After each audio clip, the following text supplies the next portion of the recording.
Back in 2003, we had just kicked off the war in Iraq, and me and my medics were traveling through the country, and ultimately through the war, we ended up in a place called Mosul. We had our own building. It didn't have any windows. It had nothing in it other than just walls. But we were able to put all of our medical chests and all of our equipment in there, and that became our aid station to take care of our soldiers. And during that time, one of my medics had come into one of our rooms and said, "Hey, I'm having a lot of pain in my right side." And we ultimately diagnosed her with a kidney stone. And we gave her some medication and some hydration, and we tried to treat her as best we could. Well, later that night, Sergeant Twitchell and I, who was my senior medic, who we had great relationship with, we were in the same room together. She came in and she was in agony. And I just looked at Sergeant Twitchell and I said, "I think we're gonna have to give her some morphine, something to help with this pain." And so he gets an IV out and he starts to put in an IV. And I go over to the medical chest and I draw up some morphine into a syringe so I can give it through the IV. And I'm a young doctor. I haven't done this very often. I order the medication and a great nurse goes and gives it. If there's any nurses out there listening to this right now, I just kind of pushed it straight into the IV. And then she immediately responded to the medication and went straight into La La Land. And I got this pit in my stomach. I knew that I'd probably given her too much. And I went back and looked at the vial, and I honestly can't remember how much, but I know it was at least 3 to 5 times more than I should have. I looked at Sergeant Twitchell, and he looked at me, and we knew there was something we needed to kind of move here. And so we put a pulse ox on her finger, which measures her oxygenation status and how she's breathing. And then we drew up a medication that is the antidote for morphine, called naloxone, and I would just parked myself there for the next 4 hours to make sure she was going to be okay. And thankfully she was. She did fine. And 4 hours later, she got up, her pain was better, she went back to her room, went to sleep. And then that next morning, Sergeant Twitchell and I get up and we go out and she comes out smiling and happy and pain-free. And she thought I was the greatest doctor that ever lived, which was great, except a few hours previous to that, I had nearly killed my medic. And I honestly didn't even reflect on it then, or we didn't even talk about it. But it was years later, as I started to truly reflect on who I was as a leader, that I kind of remembered this experience. And as I looked back on it, I thought, why didn't Sergeant Twitchell say anything? We had a great relationship. We trusted each other. We'd been through combat together and done a lot of stuff. Why didn't he say anything? I think he knew. I really do believe that he knew. As I thought about it, I thought, that was my responsibility. I needed to create a space where he felt comfortable saying it. I don't think he was intimidated. I don't think he feared repercussions. I think he just didn't want to embarrass me, probably. And so that was my first lesson. Create the space. Say it's okay to, very clearly let people know, I need you to be a part of this. The second piece really kind of draws into that is just being vulnerable. It's okay to be vulnerable. And that was maybe the most important thing I learned, that we know, and it's research-based, that vulnerability builds trust. All I had to probably say was, "Hey, Sergeant Twitchell, can you give me a hand? I'm not sure. I need your help." Something as simple as that, making him feel empowered and a part of this treatment team. That was a lesson that I would end up taking forward with me throughout my leadership journey, and one that was incredibly valuable.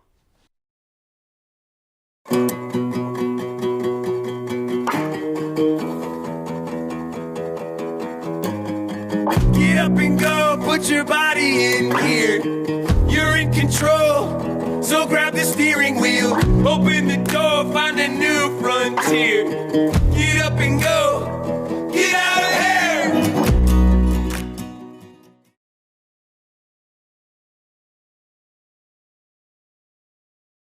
Welcome. I'm Tom Husted, a family physician and the CEO and co-founder of the Referent Group. I just applaud you for being here. Sincerely, I mean it. It is a big deal that you've taken the time to join us in this, and we are excited to share with you this process that we have of leadership development. And it's not a course or a program even. It truly is a process that we will go through together. And you need to know a little bit about why we're doing this. My heart just broke at the number of good quality people in healthcare that are leaving. For whatever reason, call it burnout or moral injury or whatever. And I spent some time doing some research of really looked at the literature. What is it? How do we fix this? And I'm convinced more than ever after kind of looking through this that leadership development And leaders can change this. I mean it. I know it. We've seen it. And we want to share it with you. My dream, truly dream, is to see physicians and nurses and executives or anybody taking this course to be able to grow as a leader, that they create environments where people can thrive and feel valued, feel cared for, feel like they're important, have a voice. That's leadership. And it can be learned no matter how old we are. And we really can't wait to go through this journey with you as we do this. So part of what we're going to do in this process is kind of go through each of our journeys. And I want to take you through my leadership journey. I don't do it to boast. It sounds a little bit like that, but it's not to boast. And you'll understand as we get to the end of it why I share what I share. But as I said, I went through 24 years in the military. It started at West Point, 4 years at our leadership academy. And then I went straight to medical school at Case Western in Cleveland, Ohio, and then straight to residency from there as a family medicine doctor. I came out in 2000 and I went straight into an operational unit where we deployed to Iraq that year, which you heard a little bit about in my morphine story. From there, I went straight to Triple Army Medical Center. And at Tripler, I was a family medicine faculty as teaching residents. I was the clinic director of a big clinic, multiple providers, 60-some providers, and a lot of support staff. And then I was also seeing patients and being a full-scope primary medicine doc. And then from there, I went to West Point and I took over the clinic there. And I advised the superintendent and the commandant and the dean at West Point, and had a pretty significant role in leading all of the clinic to take care of all the cadets at the academy. I had then the opportunity to go back to Tripler and now be a department chair of this large department that I talked about and some outlying clinics. In that role, I also deployed to Afghanistan and spent time in the Afghani war and multiple deployments in Southeast Asia, Thailand, and Indonesia. And from there, I actually had this really cool assignment to be able to be the face of military medicine and share and recruit physicians into the military. We just don't do a good job of teaching leadership. It was when I would share leadership concepts, I could tell it was, I've never heard this before. And as I think back on my own training, we just aren't well trained as leaders. We spend a lot of time being really competent, which is good, competent at our craft, but we don't spend time being developed as leaders. And often we get promoted or we get a leadership job because we have been good at doing our craft, not because we've been good at leading others. And then we get set up for struggle and pain and heartache because we haven't been developed for it. So when I learned that, my actually last assignment was to be a commander or CEO of a NATO hospital or NATO healthcare facility at SHAPE in Belgium. And SHAPE is the Supreme Headquarters Allied Powers Europe.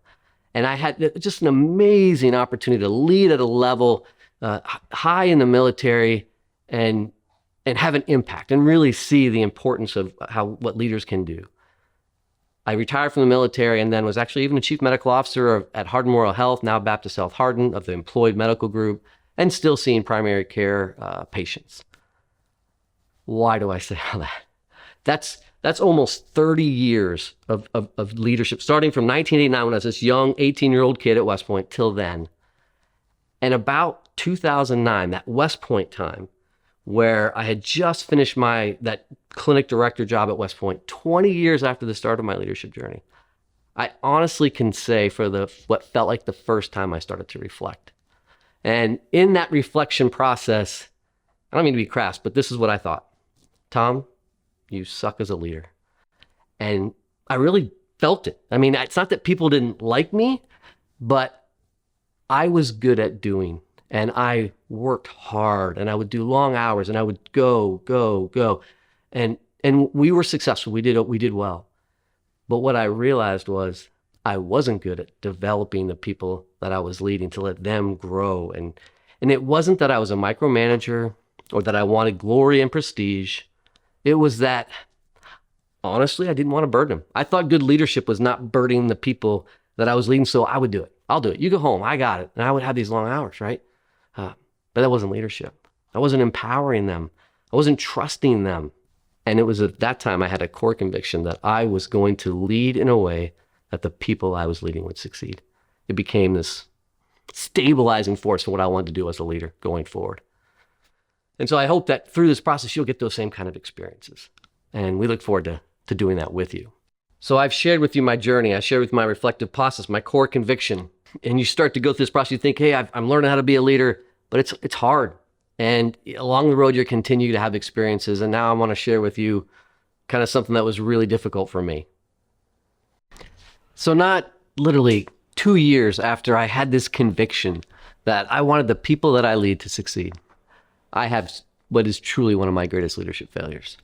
And it happened when I was back at Triple Army Medical Center, and I was the department chair for a big family medicine residency program and had outlying clinics that we also were under my leadership. And I had a leader out there that when I took over that I was told was going to be difficult. And so I went into the leadership role with her feeling like that, almost with that mentality. And things didn't go great. I struggled to lead her. She struggled. And there was always issues. And I thought I was leading her the same way I was leading the other people that were, in our hospital. And they were doing great. And they were thriving. And they were successful in all the things that they were doing. And I came to the end of that 2 years. And I went to her and I just said, how did things go? And I don't know what exactly I said, but she finally just was able to give it to me. And she's like, sir, for 2 years, I felt anxious. I felt like I didn't even want to come to the clinic when you were there. I felt intimidated. And I don't know if that's exactly what you said, but that's what I heard. And that's what it felt like. And I was gutted. Here I was. I wanted people to succeed. And I failed her. I failed her massively. And it wasn't her fault. That was truly on me. And as I reflected on it and thought, how could I have done this better? It really came down to some really simple things. I probably just had to go and just ask her, hey, what is it about you that I need to know that will help me lead you well? What are the things that you need from me to succeed? What does even success look like for you? That could have completely changed the relationship. And so I sincerely kind of took that to heart. And I think you've even promised her, like, I'm not going to do this again. We were always growing as leaders. I mean, I'm well into my career. I'd made these convictions, but we were always growing. And so a new conviction for me was I was going to do that. I was going to approach that next difficult person that I thought was difficult with a different mindset, a new mentality, and ask some simple questions I just described. And it can make all the difference.